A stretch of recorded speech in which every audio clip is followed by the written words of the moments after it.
So that's what happens. It goes to the... How long ago did this take place? How long ago did Crime Stoppers take place? It seems to me like it's been forever, but there had to be a starting year. Was it 75, 82?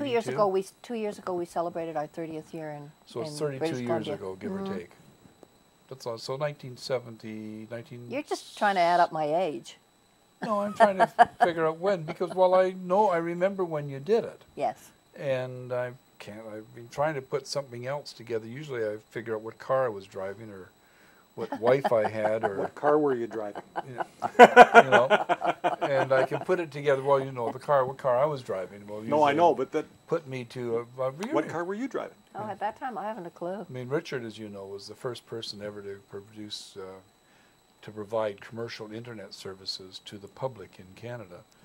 And for a long time, my passwords were whatever car I was driving the day I started a program. Oh. And after a while, it became just impossible because I couldn't remember what car I was Well, it's in. not only that. You've got so many Cadillacs, you were always getting passwords mixed up. Yeah, I know. This was my Caddy 1, Caddy 2.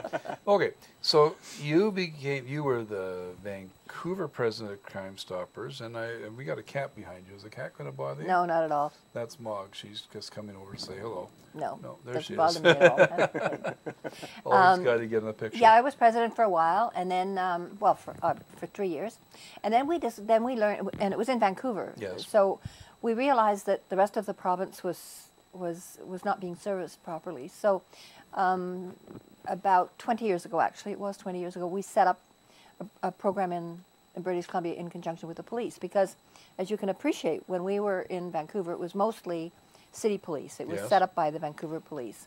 And we did Bob have Stewart some... was the Vancouver City Police Chief. And then we did have some of the municipalities like Surrey and those areas that are under RCMP jurisdiction. They were coming on board, and it was working quite nicely in the entire metro area and the Lower Mainland. But we felt that there were communities throughout the province that really needed some help, and so we established Crime Stoppers programs in each of the communities in British Columbia. And there's currently 33 active programs throughout British Columbia. And I happen to be responsible for them, which is really amazing. Well, you became then the president of the British Columbia Crime Stoppers. Yeah. I just don't know when I don't know when to not say. And this is a volunteer position. Absolutely. No? Nobody pays you a cent, and you spend hours and hours and days and all the rest of the stuff on Crime Stoppers. Yeah. Well, okay. Well, I'm just trying to get across.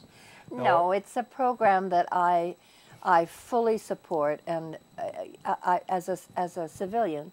And I'm not, you know, I don't have police background or anything, but as an ordinary civilian, I feel that if you want to see change, you have to get involved, and that's the way I have been with everything that I do in my life. And you actually became Crime Stoppers Person of the Year 3 years ago, if I remember right. Didn't you get an award down in... Oh, it was an international award. An international award, yes, from Crime Stoppers. It was actually very nice. And you went down to New Mexico or someplace, and they gave you an award. Albuquerque, New Mexico. Albuquerque, New Mexico. And I received it. I was stunned, but I received, it was called Crime Stopper of the Year from 900 and some odd programs around the world, and I was chosen as the Civilian of the Year. And well deserved, I might add. Thank you. And it was quite lovely. I was surprised, and it was nice, and so it sort of made me feel good. You're sort of an active woman. I mean, if you... Sort of. Well, sort of. I'm surprised you found me free tonight. Well, it just cost you an omelet. And Mitchell had to go and drive you up the driveway.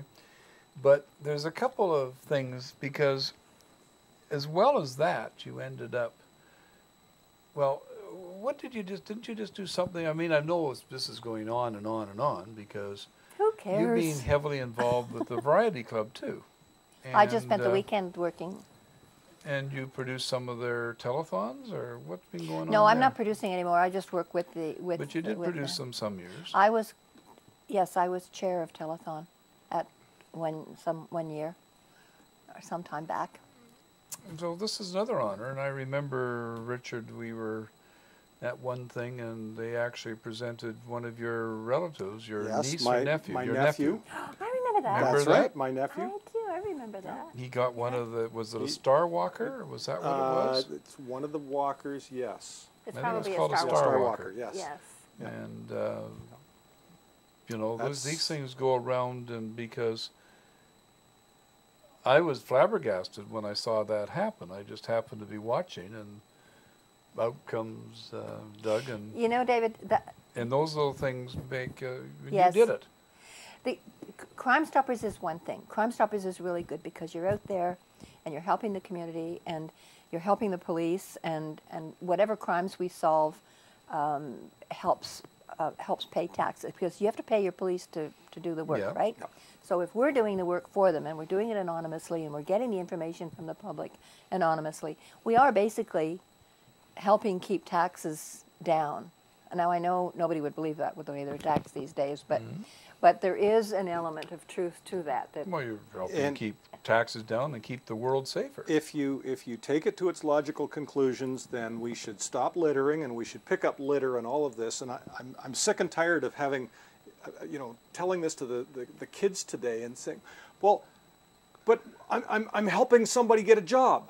No, you're helping my taxes go up to pay that person Yes. get a job. Yes. I'm sorry, that's not the way it works. And Crime Stoppers does exactly that. So- You're let's keeping the talk- We do. taxes from going up. So let's talk about how Crime Stoppers works, because I find out that, or somebody down the street is going through an awful lot of cars, and I finally figure out that they must be stolen cars because they're not coming from anywhere.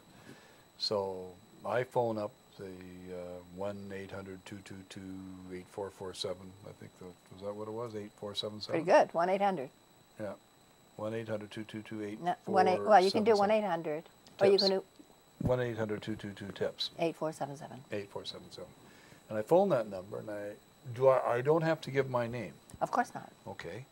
That's what the But you have anonymity a of the reward. program is. But you do have a reward process. Yeah, but that's a simple process. That's a very simple process. You phone up. So here you go. All right. Somebody's you know perfectly well that somebody has cars, and They got they're a chop either shop. junking them, and they've got a chop shop, and they're removing the VIN numbers, and they're doing Yep, all that yep. sort of stuff. Switching over the And so you phone the Crime Stoppers, and you give the person that answers the phone that information, and that would be a call taker. Yes. And she would the call taker can be a guy or a girl, and they'll say to you, what location are you calling from? They have to know where you're Where it calling is, from. yeah. Where you're calling from, and where is the action taking place, and how long has it been taking place, and what is your concern? And so they just ask you those sorts of questions. Yeah. They don't say to you, what's the name? What's your name, or what's Yeah. your phone number? They don't want to know that. But if you can identify the place where The you bad think stuff. the bad guys are, and you feel comfortable in saying that, then that'll go down on the form that's filled in as well. That form then is faxed immediately to, depending on what kind of a crime it is. If it's anything to do with human trafficking, if it's anything to do with terrorism, if it's anything to do with what we call serious crime, then it's immediately faxed to 2 or 3 places. One to the head office of RCMP, because very often with human trafficking and with It's cross-border. terrorism, it's cross-border, but Yep. also more than that, you have a database, so you have a data bank.